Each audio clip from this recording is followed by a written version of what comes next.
बहू को बेटी मानने की बातें तो खूब की जाती हैं, लेकिन राजस्थान के एक परिवार ने इस बात को साबित करके दिखाया है। मामला राजस्थान के सीकर जिले का है, जहां पर सास ससुर ने अपनी बहू की शादी करवाई। उन्होंने अपनी बहू को बेटी की तरह सजाया और सारी रस्में निभाते हुए कन्यादान किया। साथ ही साथ शगुन के रूप में उन्होंने अपनी बहू को 2,10,000 रुपए की FD भी बनवा कर दी। दरअसल 2003 में श्री माधोपुर के पुष्कर नगर के रहने वाले रमेश सोनी के बेटे मुकेश सोनी की शादी पूजा से हुई थी।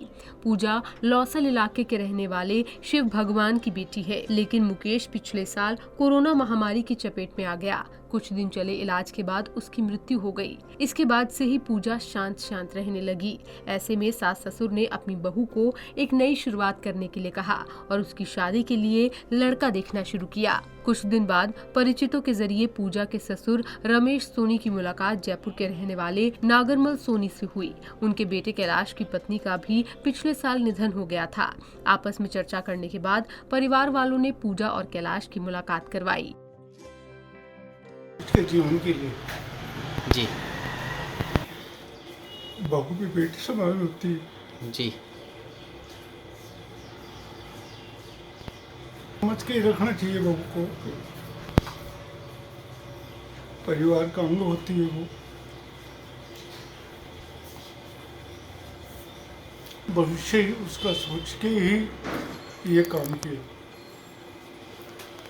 कैसे कटेगा भाग्य? हाँ।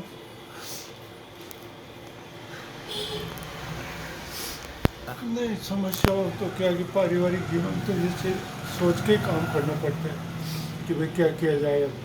इसका अपने जीवन से ज़्यादा उसका जीवन अमूल्य था। अपने जीवन से ज़्यादा उसके जीवन की अमूल्यता को सोचते हुए ही ये काम किया। ये भी करवाई है, पूरा जेवर भी दिया हूँ, कपड़ा भी दिया हूँ, फर्नीचर भी दिया हूँ उसको। जो बहू को या बेटी को देना चाहिए ना, वो सब दिया हूँ उसको। ट्रक लेके गया था सामान का, वो सब उनको दे के, बर्तन वगैरह, दहेज का जो जितना भी सामान होता है सब दिया गया। बीते मंगलवार को सीकर के रेवासा धाम में जानकीनाथ मंदिर में स्वामी राघवाचार्य ने कैलाश और पूजा की शादी संपन्न करवाई। शादी का आयोजन साधारण तरीके से किया गया। इसमें सिर्फ दोनों परिवारों के लोग ही शामिल हुए। कन्यादान के दौरान पूजा के सास ससुर ने उसे 2,10,000 की FD शगुन में दी। पूजा की 1 साल की बेटी है और वो अपनी मां के साथ ही रहेगी। बहू को एक नया जीवन देकर सोनी परिवार ने एक मिसाल पेश की है। पंजाब केसरी टीवी के लिए HN पांडे की रिपोर्ट।